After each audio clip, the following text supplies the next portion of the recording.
So as we've gone through the festivals this year, our overarching theme has been a return to the garden.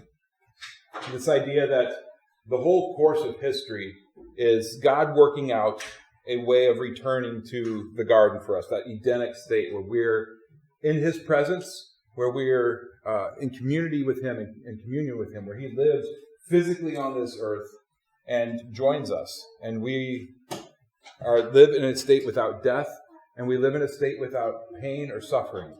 And the whole course of history is geared towards that. And as we go through the festivals, we recognize that each of the festivals represents a step on that journey to returning to the garden.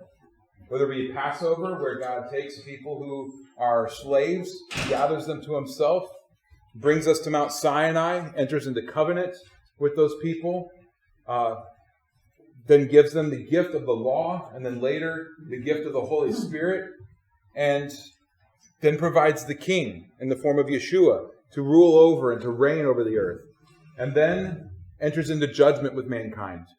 And Sukkot then is kind of the culmination of that, a representation of living in the kingdom after the judgment with Yeshua in his earthly kingdom.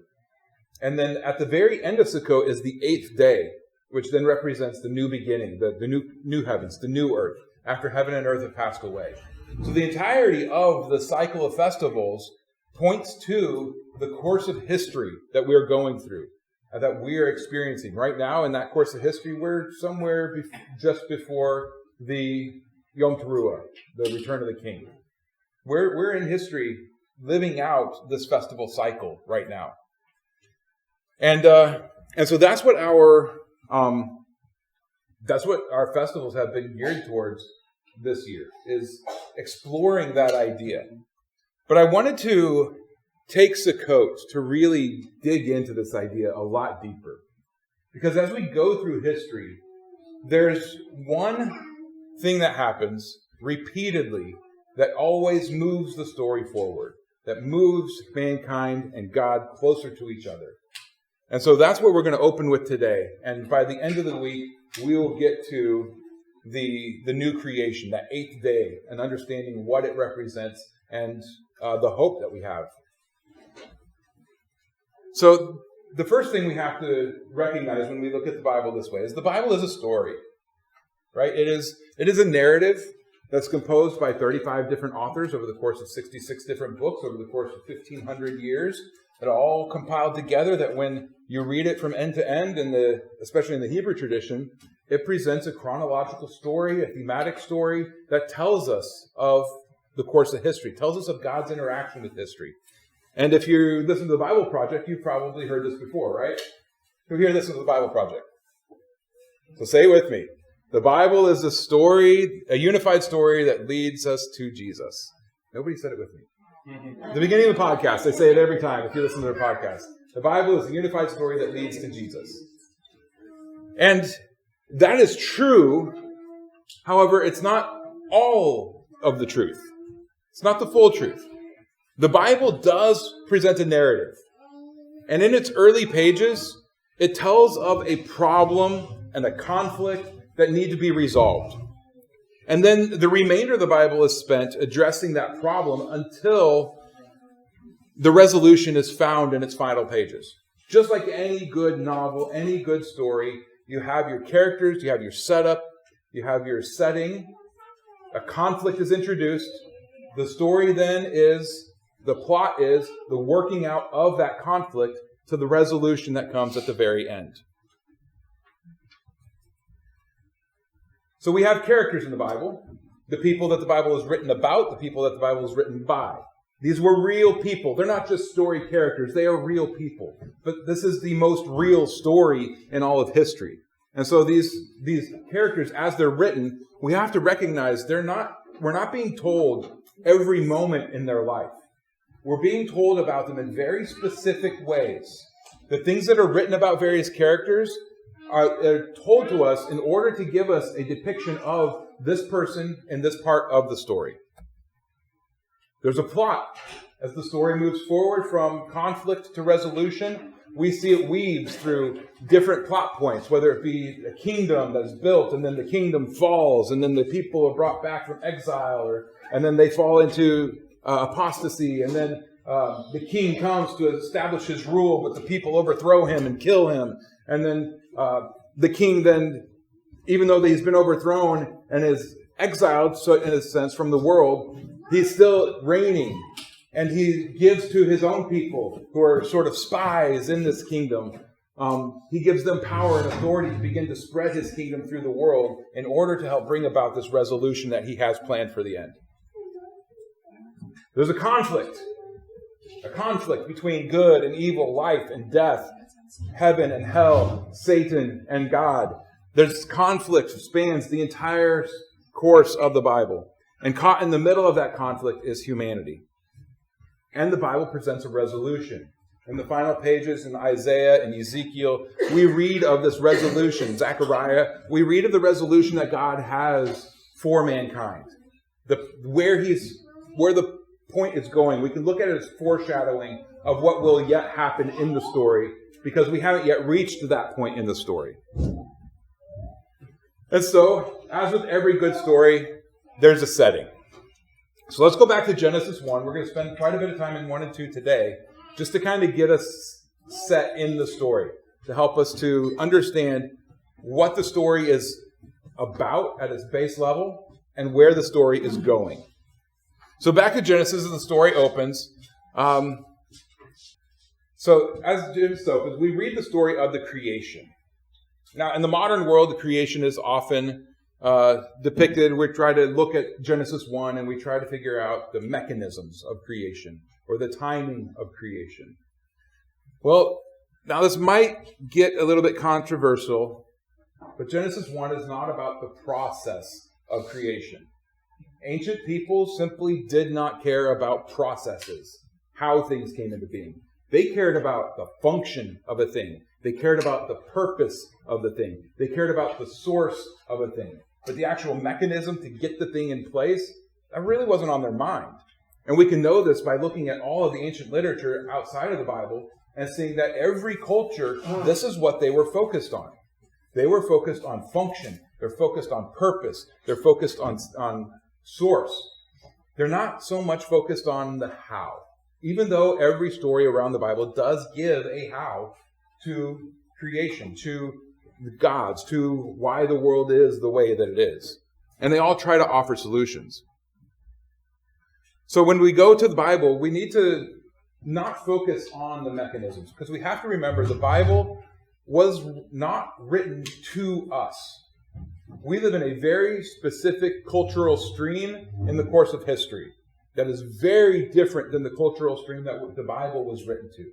And so as we read the Bible, we need to be very careful we don't try to impose our values back on what was written to the people it was written to, because it was written to a very specific audience. So it was not written to us. However, the Bible was written for us.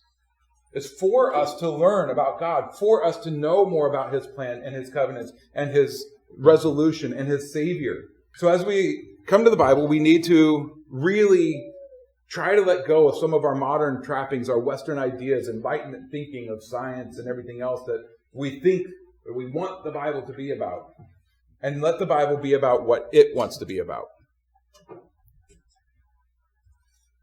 And as I said, one of the things that the Bible is very much about is the source of creation. Genesis 1 tells us the source of creation, the source of all things. Genesis 3 then tells us the source of the conflict. The source is very important because in every mythology around the world, the source helps inform the readers then of the purpose and the function. Function is the next. What does the thing do? How does it work? Not how did it come into being, but how does it actually work? That's a very important thing. And Genesis 1 tells us the function of creation. And the purpose. Everybody is searching for purpose. Doesn't matter who you're looking for, who you're talking to. Everyone is searching for purpose. We will catch a glimpse of that in Ecclesiastes as we go through the morning midrash. People are searching for purpose. And Solomon's whole point in the book of Ecclesiastes is that your purpose can't be anything other than God. If your purpose is anything other than God, you will not be able to enjoy the creation because you don't know the one who created it. That's his entire point of Ecclesiastes. And the purpose is everybody in the world is looking for that purpose. Well, Genesis 1 and 2 tell us our purpose. Not just our purpose, but the purpose of everything that exists. And so we're going to go through that today. And in order to do that, I completely forgot to add animations to the rest of the slides. So you only get the swipe ins for the first slide. So you're welcome. You get to... So we have to look at the cultural context. As I said, the Bible was not written to us, but the Bible was written for us. Very important distinction that can help us to discern what it was that the original author was trying to get across to us. It's a very pre-Enlightenment context, not about material processes, but is all about functional origins. The Bible speak to the cultural stream of the people that it was written to. Genesis wasn't actually written to the people who lived through Genesis. Genesis was written to the people who came out of Egypt. That's the cultural stream that it's speaking to. Those are the people that Genesis was written to. And it was written for all of mankind. And in Genesis, we see a contrast being presented. Because the people in Genesis, or the people who came out of the Exodus, they were steeped in the cultures of the world around them. They were steeped in Egyptian mythology. They were steeped in Babylonian mythology. They were steeped in Canaanite mythology. They knew all of the mythologies of the world. They knew the gods that were expected to be worshipped. If you go to Canaan, you worship these gods. If you're in Egypt, you worship these gods. If you go to Babylon, you worship these gods. They knew all of that stuff. They knew, for example, the Enuma Elish, the Babylonian creation myth. They knew it because that was the culture of the world around them. Just like many of us know the origins as explained through atheism, so too they knew origins as described by paganism. And so when we get to the Bible, we see that the Bible, Genesis 1, actually presents a contrast to the rest of the creation myths that existed in the world of the day. For example, the Egyptian creation myth states that there was a chaotic waters that had an island on it. The first god came forth on the island. He split himself into two. More and more gods formed.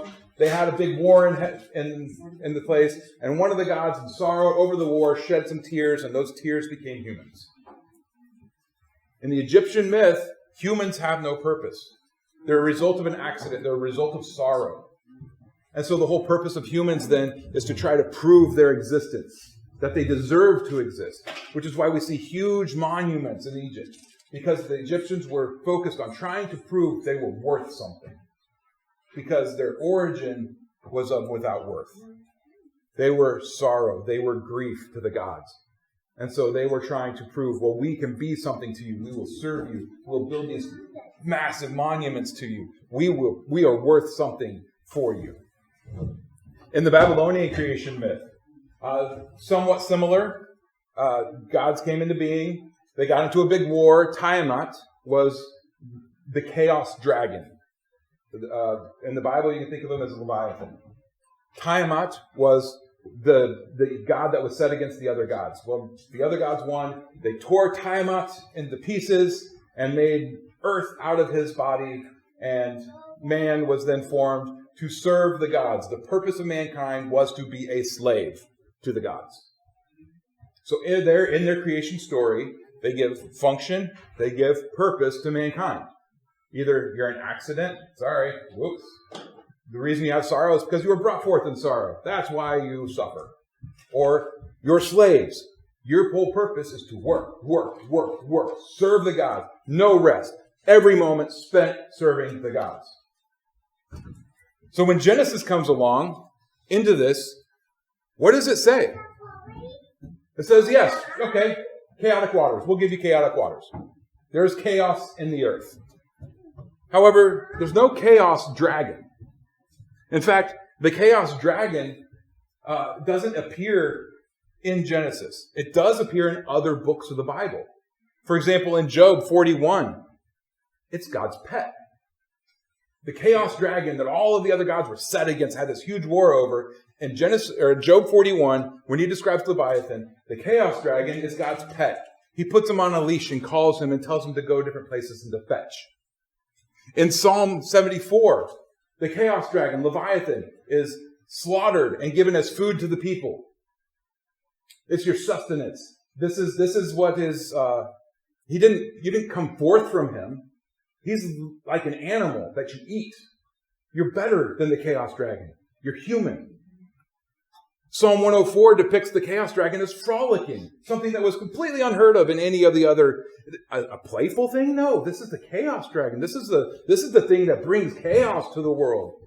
And God says, no, you're Leviathan. He's out playing in the sea, just enjoying himself, having fun. He's not some big meanie that's trying to bring chaos to the world. And when we see this in comparison to these other myths that have the same chaos dragon, we see God is setting himself up as over all of it. We also see that we're not an accident. Humanity is not an accident in the Bible. We were created on purpose. We were created with purpose. And we were created, all of creation was created with sovereign decree. It wasn't through some way that the gods acted together and humanity just came about. Instead, God spoke. God decreed it, and it happened. And that's all it took. That's all it took until it came to mankind. And God came down and formed us. The only thing he didn't speak into being, he formed Adam in the garden. And he gave us his image. How different is that than the cultures that surrounded where Genesis was spoken into? Those pagan cultures. We're not slaves. We're not an accident. We are the very image of God. We're something. We're important. We have value in the eyes of God. Not just as what we can give to him, but as children. And so in Genesis, we see God is depicted as the source. It's God alone who does all of the creating. In every step of the way, it is God. God creates light and dark. God separates the waters. He separates the land from the sea. He creates the stars and the fish and the birds and the man and everything. He alone is the creator. There's no one else involved in creation. Unlike all of these other myths where various gods are all working together to try to create. We were created by decree. The great king of all things, he spoke and said, this is what is supposed to happen. Which means he had purpose in giving the decree. And when he gave that decree, he also decreed our function. What we are supposed to do in the world. How we are supposed to act in the world. And he gave us our purpose. What we are supposed to strive for. What is the meaning behind why we were created? So the source is actually pretty easy in Genesis. This is super easy to see. Everybody knows it. That's one of the main things that Genesis 1 is all about, is who is your source? Is it Marduk? Is it Ptah, I think it is in the Egyptian? Is it nothing, the Big Bang, accident? Or is it the God of the universe? Where is your source? And the Bible unequivocally says the source is Adonai. Source is God. No questions.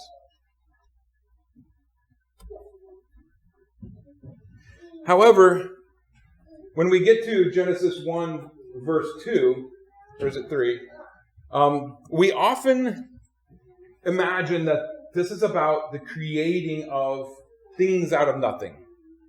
And that's primarily based on two words, tohu vavohu. In most translations, it's formless and void. Well, what's formless? What's void? That means nothingness, right? And so into this nothingness is what God spoke all these things to happen. However, if we look through the Bible and we follow the word tohu, we will find tohu is used throughout the Bible and not in any other place does it mean formless. Nowhere in the Bible does it mean without form. Rather, it speaks more to wilderness. Or not fit for human habitation or without function. Okay? So tohu is more, this is a functionless thing. It's just a pile of parts. And now we give function to it. We bring order to it. We put it together in a way that works. Deuteronomy 32:10, tohu is used to speak of a wilderness. Now, wilderness is not nothing. A wilderness is just an uninhabitable place. 1 Samuel 12:21, the idols that they worshiped were nothing. They're tohu. They're functionless. They don't do anything in essence. Job 6:18, it's a wasteland. Again, very similar to wilderness. Isaiah 24:10, it's a desolate settlement. So it's a place that had been inhabited, but then it's no longer inhabited. It had function. Now that there's nobody there, it doesn't function for anything. It's just buildings. Buildings don't have a function if nothing's actually in it. Jeremiah 4:23. Tohu is used for the destroyed kingdom of Israel. And that one's important. We're going to go back to that one in just a minute. And there's 12 more times in the Tanakh that the word tohu is used, and not a single time does it speak of something without form. It doesn't speak of something that's non-physical. David Sumara did a full semantic analysis of the word tohu, not just in the Bible, but in all ancient Hebrew literature. He did a semantic analysis trying to figure out what it most precisely means. And his conclusion was that tohu most precisely means unproductive. It's something that's there, but it's not doing anything. It's something without a function. That's what tohu means. Connected to it is the word bohu. However, bohu only appears 3 times in the Tanakh. And every time it appears next to tohu. Tohu v'bohu. Every time bohu appears, it always appears next to tohu. So we know it's connected to that somehow. Now, Jeremiah 4:19-29, that's probably going to be very hard for you to read, but we're going to give it a shot. All right. So Jeremiah 4:19-29. Oh, my inward parts, I am in pain. Oh, the walls of my heart pounds in me. I am not silent. For you have heard, O my being, a voice of a shofar, a shout of battle. Destruction upon destruction is cried, for all the land is ravaged. Suddenly my tents are ravaged, my curtains in a moment. How long shall I see the banner and hear the voice of a shofar? My people are foolish. They have not known me. They are stupid children. They have no understanding. They are wise to do evil, but to do good they have no knowledge. I looked at the earth and saw it was tohu v'bohu, formless and empty. And the heavens, they had no light. I looked at the mountains and saw they shook, and all the hills were swaying. I looked and I saw there was no man, and all the birds of the heavens had fled. I looked and I saw the garden land was a wilderness, and all its cities were broken down in the presence of Adonai, by his burning displeasure. Thus says Adonai, all the earth shall be a ruin, but I shall not make a complete end. On account of this, let the earth mourn, and the heavens above be dark, because I have spoken, because I have purposed, and shall not relent, nor do I turn back from it. All the city is fleeing from the noise of the horsemen and the bowmen. They shall go into bushes and climb upon the rocks, and the city is forsaken, and there's no one dwelling in it. What is that describing in Jeremiah? It's describing the Babylonian captivity. And how is it spoken of when the Babylonians come in and drive Israel from the cities, from the land, take them into exile, kill their young men? What does it describe Israel as being at that point after Babylon has come through? It is tohu v'bohu, formless and void, or empty. Or, so is it nothingness, as we imagine these words mean in Genesis? There's still things there in our idea. There's land, there's houses, there's trees, there's probably a lion over there and a deer over there. They didn't kill everything. There's some stuff there. So there's material there, but that material has no purpose and it has no function, because what gave it purpose and function has been removed from it. That's what these words are meaning here. Okay? And so when we see this, and if we look at the other instance of the tohu v'bohu, it's very similar. It's not talking about something that is non-existent, as we think it does in Genesis 1. Instead, it's thinking of something that exists, that God then imposes order and gives function and purpose to. And we see that as we look through the days of creation. God assigns functions to the creation. Day 1, God creates light and dark. The light functions as day. Then dark functions as night. It's said right there in the text. Day 2, God splits the waters above from the waters below. And the waters above function as heavens. And the waters below function as seas. Day 3, he splits the waters below from the land. And the land functions to bring forth vegetation. Okay? So he's not just creating these things, he is assigning functions to them in the creation. This is the purpose of light, is to be day. This is the purpose of dark, is to be night. Or its function, rather. Okay? This is the function of the waters above, heaven. This is the function of the waters below. And then in the next 3 days, he fills those functional spaces with functionaries. People to actually do the function. So in the case of the heavens, we get the sun, the moon, the stars. They are given function. They are the things that function in the space of day and night.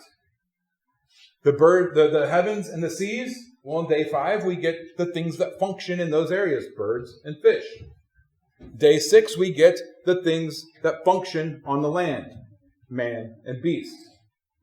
It's filled with functionaries, things to work within these realms that God created, and it's all working together, functioning as it should, which is why God says, and it was good, at the end of each one.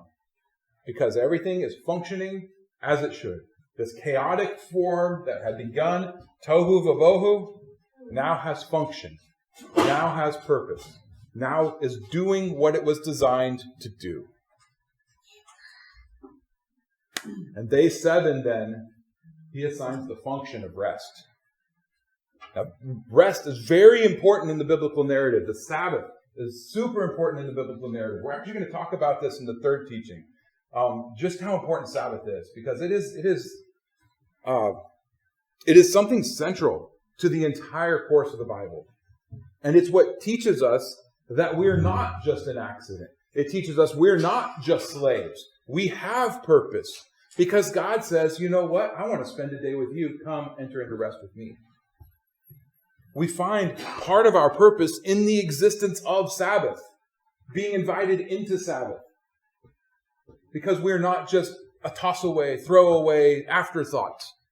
We're someone God wants to know.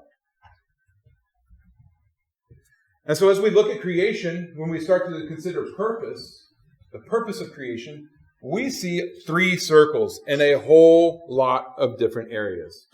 They can be broken down into the unapproachable in the center, the distant in the next outer circle, and the common in the outermost circle. And we see these 3 levels of circles all throughout the Bible. Think of them as the holy, unapproachable, the clean, the distant, and the unclean, the common. Okay? That's one way to think of it. But as we go through it, we see other sets of 3. We have Israel and their camp in the wilderness. How are they organized? Tabernacle and Levites in the center, the most holy. The Israelites, the clean people. Outside of the camp, the common, the pagans, everybody else. Or the tabernacle. You have the tabernacle proper, the holy place.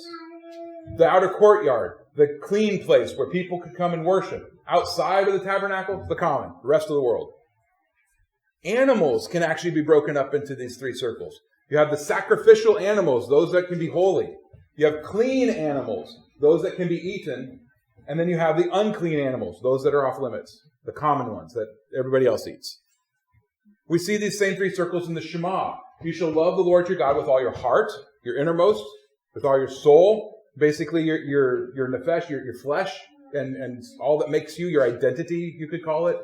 And then with all your strength or your resources, all of that stretches beyond you, everything that's under your control. So it goes from your innermost outward.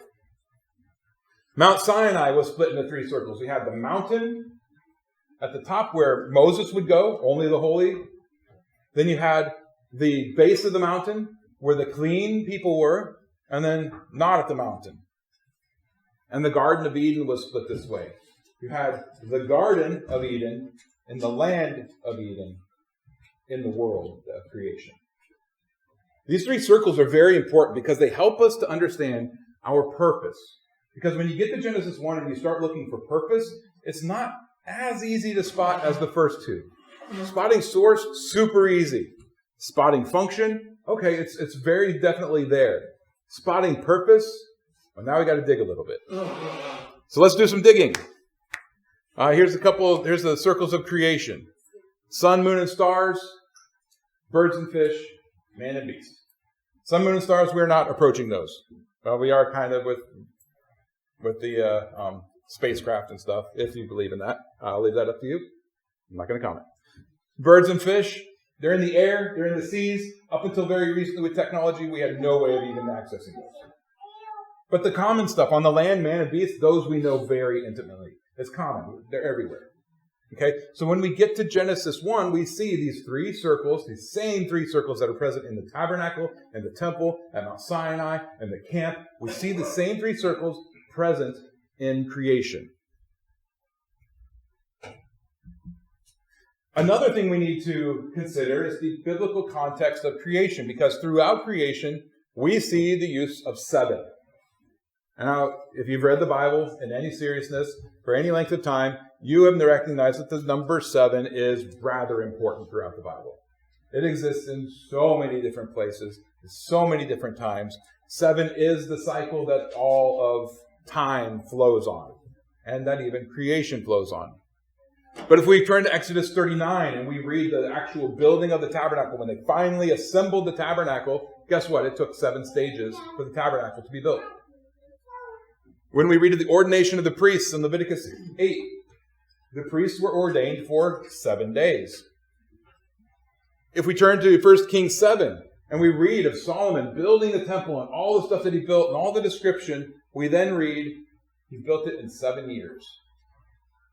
And if we read his inaugural prayer just 2 chapters later in 1 Kings 8, and we break it down, we find that there are 7 parts to that prayer. 7 is a very important number in the Bible, especially when it comes to the idea of worship. We can also see that worship and creation are very similar. Exodus 39, again, where the tabernacle is being built in 7 stages. What does Moses do at the very end of putting the tabernacle together? Moses saw all the work, and behold, they had done it as the Lord had commanded. So they had done it. And Moses blessed them. Well, what do we find in creation? And God saw everything that he had made, and behold, it was very good, and God blessed them. The idea of the tabernacle is a subcosmos, in a way, what creation should have been and wasn't because of sin and death. And God inviting his people into that creation, into this is what it could be. You could be in my presence. You could dwell with me if you didn't have sin on you. So in order to get close, we have to do something about that uncleanness, that death that clings to you. And that's part of the resolution that God is getting to. But if we turn to, again, those other cultures, we find that 7 is extremely important for them as well when it comes to worship. The Gudea cylinder from Sumeria, it predates the Torah by about 600 years.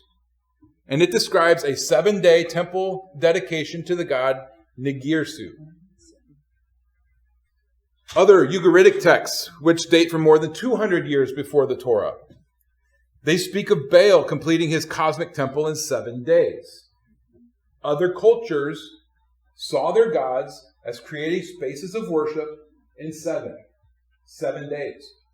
Throughout the Bible, we see God associating the temple, the tabernacle, and worship in 7 days. There's something very powerful and very real about 7. So powerful, so real, that even pagans recognized it. and used it for their own creation myths, used it for their own ideas of how things work, before God revealed it to Israel. It's that fundamental. They knew it.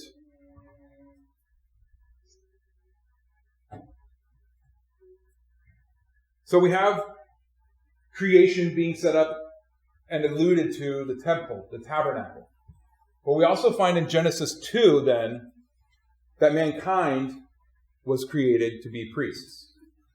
How do we see this? Well, the Lord took the man, put him in the Garden of Eden to work it and to keep it. Those are two Hebrew words, aved, to work. It's the one you'll find behind the word servant. Anywhere you find the word servant or service, work, it's the word aved. And shamar, to guard it. It's more of a military word. Stand with a spear in front of the door and make sure no one passes. Okay? This was mankind's duty in the garden, to work it and to guard it. Well, these two words only ever appear next to each other in Genesis 2, Numbers 3, 6 through 8, Numbers 18, verse 7, and verse 4. Anybody want to take a guess what Numbers 3, 6 through 7, and Numbers 18, 4 through 7 are talking about? Levites. Levites specifically where? In the tabernacle. The role given to the Levites in the tabernacle was to work and to serve. The same that Adam was given in creation. Mankind, Adam, was set up to be a priest in the garden. That was his work, to oversee the garden as priests. And so when we get to purpose, in Genesis 1 and 2, we find the purpose of creation was to be God's temple. The purpose of mankind was to be God's priests. And so when we move further in the Bible and we see God saying, you will be a nation of priests to me, what is he doing? He's restoring mankind's original purpose. And how is he doing it? Through the covenant he made with them.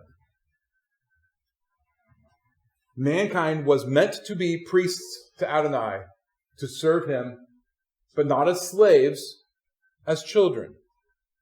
And mankind was to keep the temple in order, just as the Levites kept the temple in order. Or were supposed to anyway.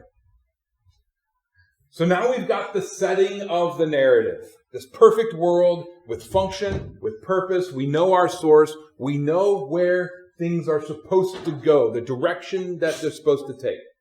If we were to plot those first few points on a graph and draw a line, we'd have a pretty good idea where it'd end up. Well, guess what? Reality doesn't work that way, unfortunately, because there is in the garden an opponent. Enter the conflict. There's an opponent to God's plan.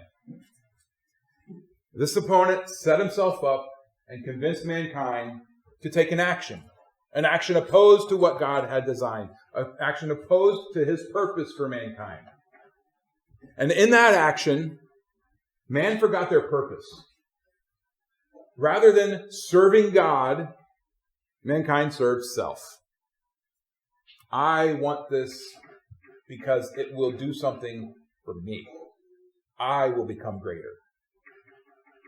Mankind subverted their function, or their function was subverted. Rather than man ruling and reigning over the beasts and taking dominion over the earth, instead, mankind submitted to a beast and allowed the beast to control them and give them a new purpose. And we overthrew our source. Rather than allowing God to be the source of good and evil, we said, but we can be the source of good and evil. We can be our own source. We can be like God. And in that fall, all three of these things in creation were overturned. And a completely new story then begins to unfold because there's a conflict. As every good story has a conflict. Without a conflict, the story is boring. Have you ever read a story without a conflict? You get done and you're like, what was the point? Right? Well, the Bible itself, as a story, as a narrative, has a conflict. And this is the conflict. Mankind has perverted the world because we gave in to the enemy. So we have now the setting for the story. We have the outline for the story. We've got the creation, God's temple. That is the setting. We've got the characters. The three main characters throughout the Bible are going to be God, man, and the adversary. And we've got the conflict. Sin, death, and separation from God. The first 3 chapters of Genesis set this up perfectly, so that the rest of the Bible now is about addressing the conflict. How do we bring a resolution to this thing that has occurred?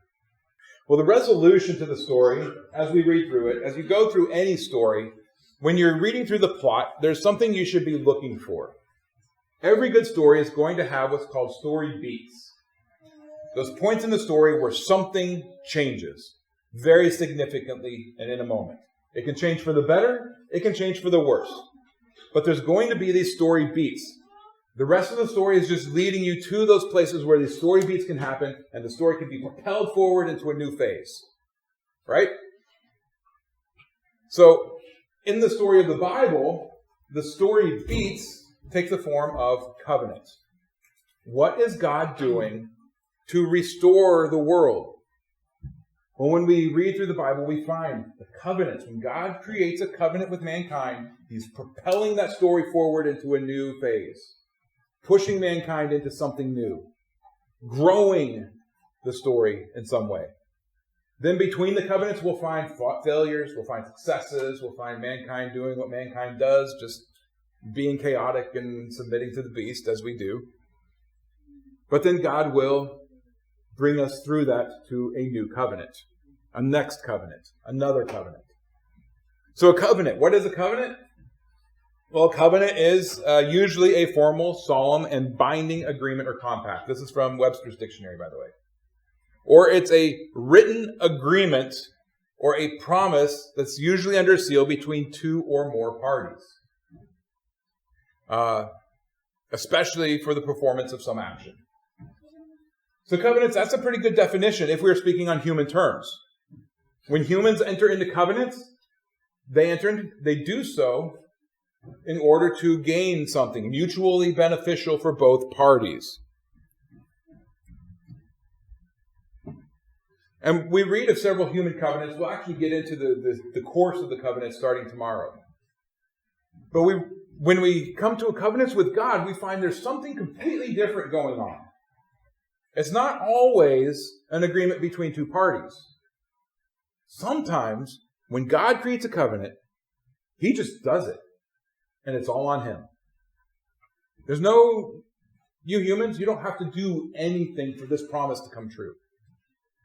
And that's where biblical covenants kind of separate from this definition that Merriam-Webster gives. There are still 2 parties to the covenant, God and man. But only one of the parties is actually responsible for accomplishing anything, while the other one just gets to reap all the benefit of that thing. And as we go through, we find that this is how God usually works. There is at least one exception, where there is an if-then 2-party agreement covenant, which we'll get to tomorrow. So the question is, what does all of this have to do with the festivals? How are the festivals connected to the covenants? Well, Torah Resource put together an amazing graphic that I think helps to explain this very well. The covenants and the festivals fit together perfectly. Throughout the Bible, there are 6, 7 covenants, depending on how you want to count them. And the festivals all line up to them. From the call, Shabbat, Noah, the preserving mankind, the rainbow. Shabbat is a festival, by the way, right? Right. So the Noahide covenant somehow is related to Shabbat, giving rest to mankind, calling mankind to enter into that rest. There's the covenant of justification, Pesach, where Abraham was brought into God's covenant. And how was he justified? By faith. That covenant of justification, and it's meant to bless all nations, and that has a sign of circumcision. Then there's a covenant of sanctification, making us more like God. Shavuot goes very close to that, and that's the Mosaic covenant. All of the rules and the laws that we read, they're to make us more like God. They're to sanctify us, to make us holy for His purpose. And they're to preserve His people, Israel. Those are meant to protect Israel from going off the rails, from going back into pagan lands. The Torah serves as a protection to mankind. The Holy Spirit acts as a protection to mankind, just as a king acts as protector to Israel. Then there's the covenant of redemption, Yom Kippur, or the New Covenant. The covenant that cleanses away all of the effects of sin. It's done. It's not justification. Justification's already happened. This is the ongoing maintenance of the covenant, cleansing away death from all of God's people. And then there's the world to come. Is there another covenant to come? Maybe. But that's what Sukkot represents. It represents that world to come after this world. Dwelling together with God. We don't know of a covenant. There's not one written in Scripture. But that doesn't mean that God's done making covenants. Because every time the story moves forward in a significant way, we find there's a covenant associated with it. And we also find there's a festival associated with it. What we're celebrating right now is we're celebrating that world to come. We have some idea of what it will look like based on various passages in Scripture. But we don't know what the whole covenant will entail. We have promises of things to come, and we'll get into this tomorrow. Every covenant is preceded by promises. God promised Abraham, if you move, I will bless you. Abraham moved. A couple years later, God entered into covenant. Same with Noah. Build this ark and I will enter into a covenant with you. Noah builds the ark, goes through the flood. Only after the flood does God get the covenant. Jeremiah tells us, I will make a new covenant with you. 500 years later, 800 years later, God then creates the new covenant. There's always a promise before the covenant is cut. So if there is a covenant to come, it will be based on the promises of the kingdom to come.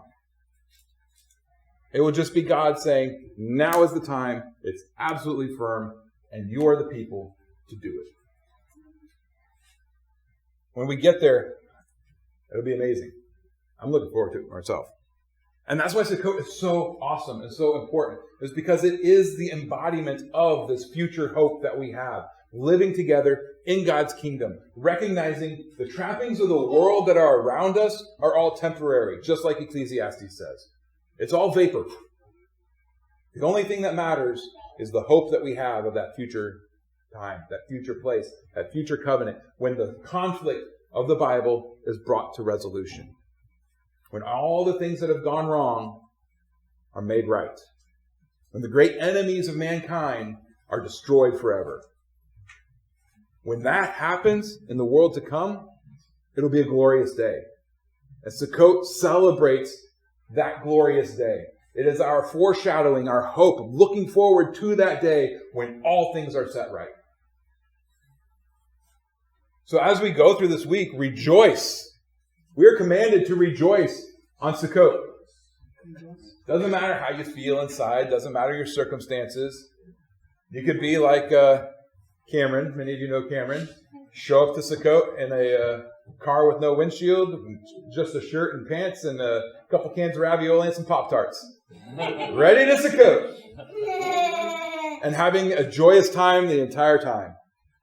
Celebrating, laughing, having joy, despite being in terrible circumstances.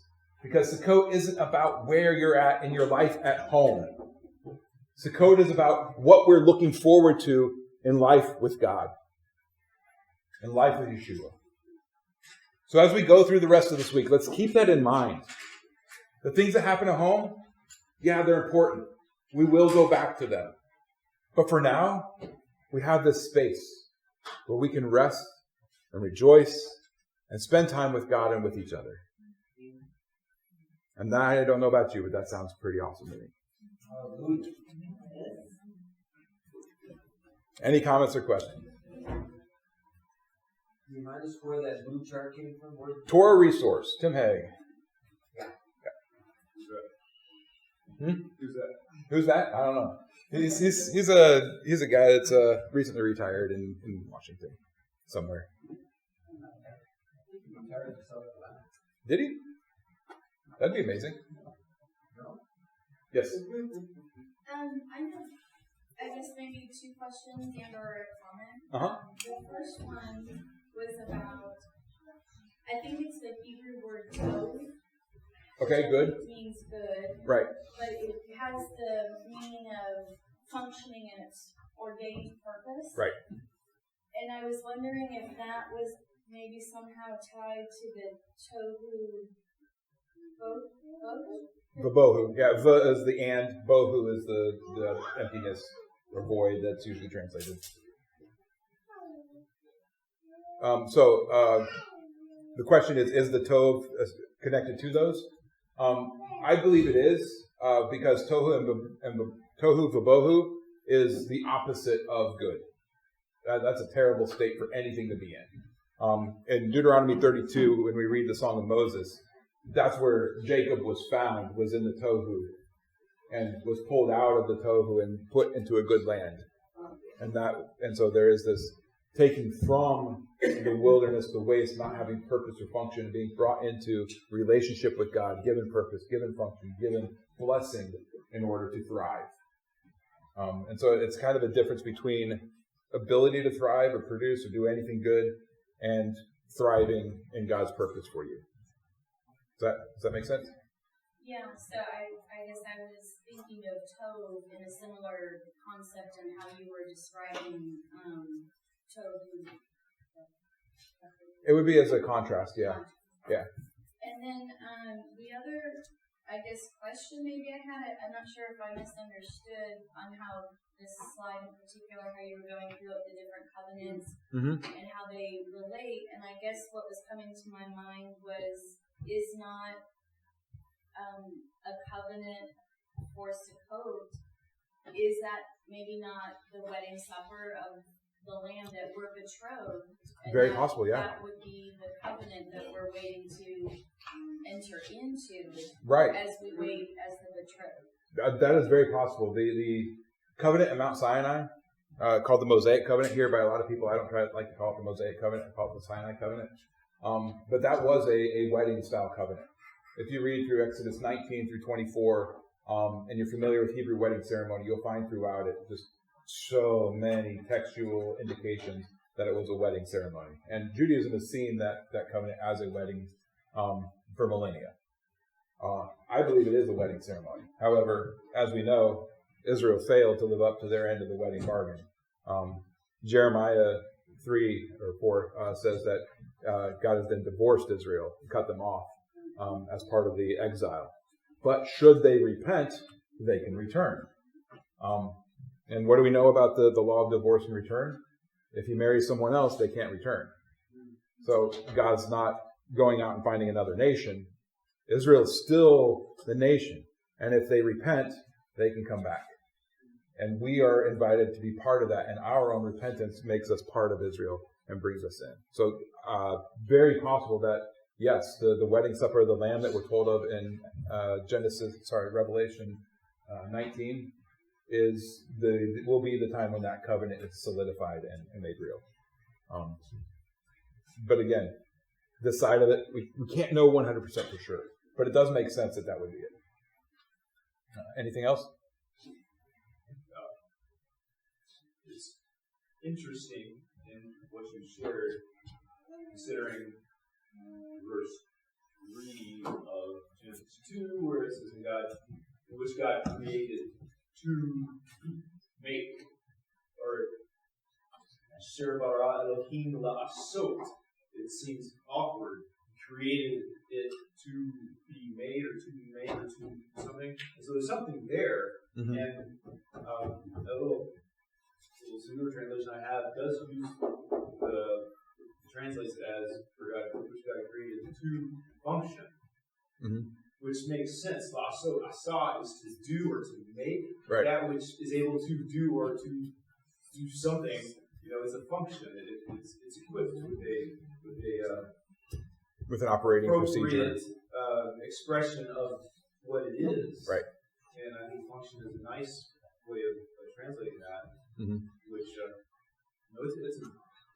it's a huge feat for someone to take things that are of a disarray and lack of meaning, but the mere pieces and parts, and then to form something beautiful and functional from it. That being made in God's image, and that's what we do every day, is trying to benefit our lives and the lives of others by being innovative and taking the raw resources and materials that are made up of this world to harness them for good. Yeah. So we're like trying to create to function Right. everything around us. Right. That's part of the ruling and reigning and having dominion over the earth is to take the chaos that we see in the earth and to create function out of it, to make it functional and to drive back the chaos as much as possible. That's no easy task. Oh, no. And then when we see it done so masterfully, all we're doing is copying what God did anyway. Right. He did it with command. We got to get down there with our hands and get dirty. Yeah. That's part of the curse. We'll get into that a little more tomorrow. But And this image diagram you have there is really, really nice. Because as we define the problem of sin, which followed death, which is no one is spared of that, the consequences of that. But we see from that birth the need for deliverance or for life, and that comes from the one who will provide that, which is the promise, which we don't see it manifested until Yeshua comes. But there's always that expectation, that hope, right? And focus on that. And as it moves through time, that very just slight, subtly mentioned Genesis 3:15, character is that theme is just gradually adorned with greater definition, right, meaning, these covenants and these statements, although sparing seemingly, but it's just that we suspect it to be obvious all the time in every way, but we have these very meaningful punctuations of definition that help us shape that and narrow the focus or narrow the expectation on how that promise will ultimately be manifested. Right. Yeah, and that's one of the beauties of the festival cycle, and one of the things I really wanted to hone in on this year as we went through it was that each of the festivals we're celebrating the covenant and we're celebrating the next step in the redemption process, beginning from the very beginning of justification all the way to the point where we're back in the garden. And that's why the back in the garden has been our theme for the entire year, is because the festivals are that path. They reveal to us that path back to redemption. And we're not there yet to full redemption, to restoration, I guess might be a better word than redemption. But to full restoration, not just of mankind, but of all creation. Because it wasn't just man that fell when man sinned. All of creation suffered because man sinned. And so all of creation is now groaning and hoping and waiting in expectation for that day of restoration. And that's what the festivals are, is those story beats in history that lead us to the restoration. And we get to celebrate them and walk through them every year, beginning in after the long winter of death, if you will, into being brought into the covenant and being given promises and gifts, and then finding our king coming and setting up, entering into judgment with him, and then being declared righteous and entering into his kingdom. That path is just so beautiful, and we get to do it every single year. We get to reflect on these as a microcosm of what God is doing in all of history. That's just fascinating. This function within the universal scope, it's a holistic system that is so functional, so beautiful.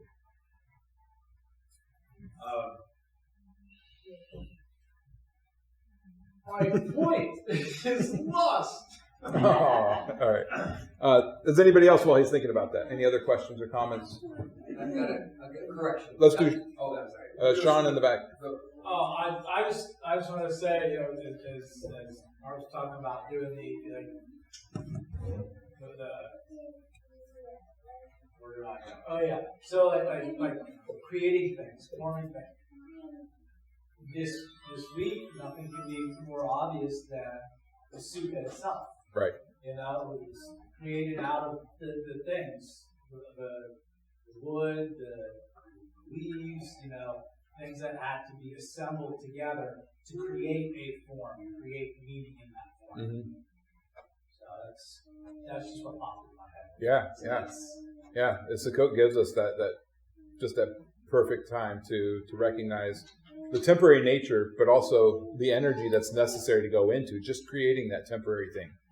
And that's the same for everything. Everything we have, time and energy has gone into creating it, and yet it's all just it's emptiness, void, vanity, whatever you want to, smoke, vapor, however you want to translate that word, chebel in Ecclesiastes. David. I just said something. I was confused. The guy who retired from South Carolina does sheets. Oh, okay. Well, if you don't know anything about Tim Haig, highly recommend. Great teacher. Also, his son Caleb Haig is doing some great things. So if you can connect with them, they're awesome teachers. They do a lot of really good work. Anything else? Did you get it? Not entirely, but it has to do with. It's so, I guess, a holistic system is so functional. Mm-hmm. It's like nothing.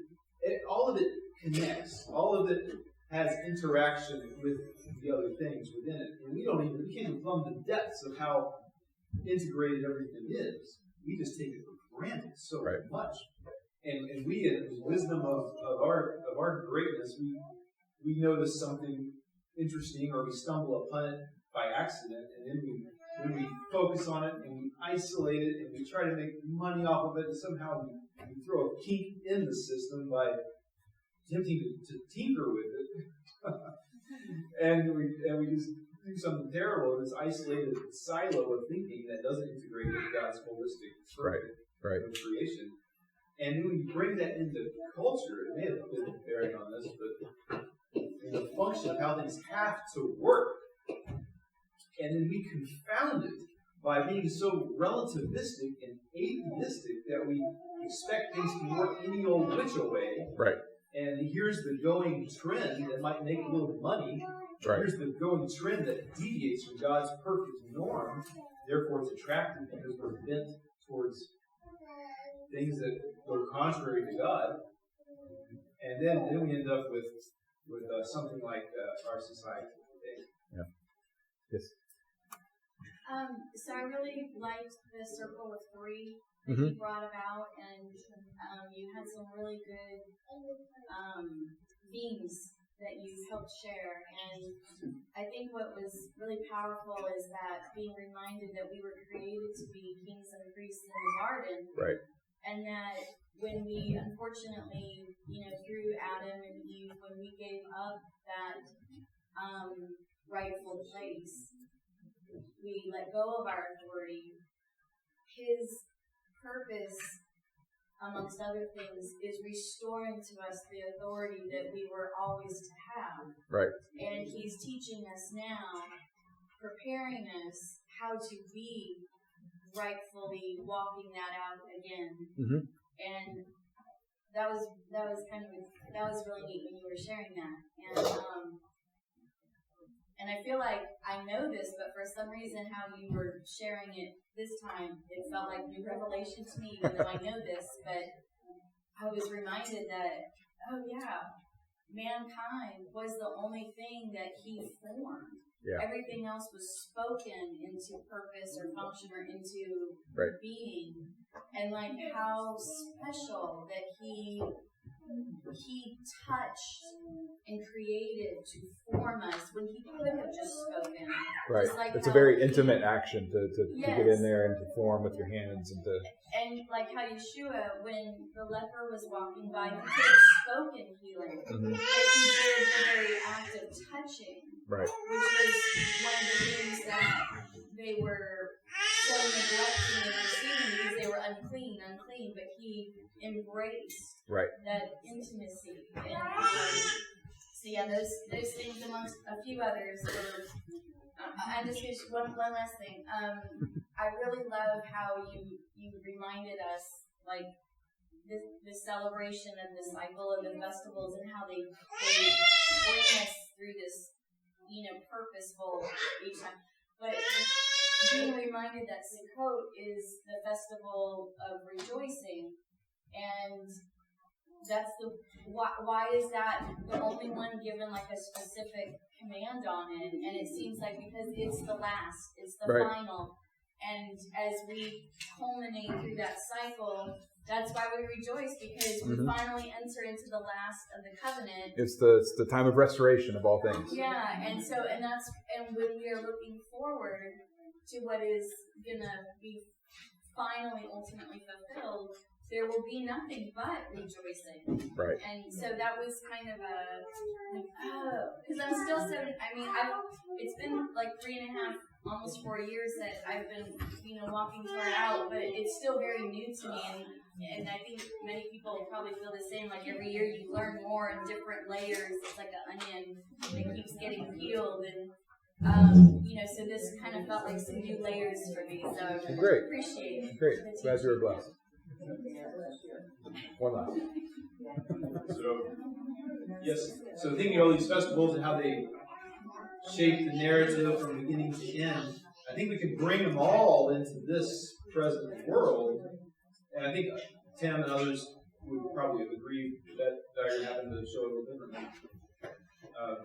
In that the rest of the rejoicing and the dwelling together of the 1,000-year reign here on earth, I think can express the Sukkot element, and then the mysterious 7-day with an 8th day, Right. kind of is that segue into the unknown world to come, Right. And so mysterious and glorious to unimaginable degree, and that can kind of bring them all into this present world in a realm that we can understand and experience and expect and hope and rejoice in, with this just fun and just endlessly satisfying expectation of that which we can't even conceive of.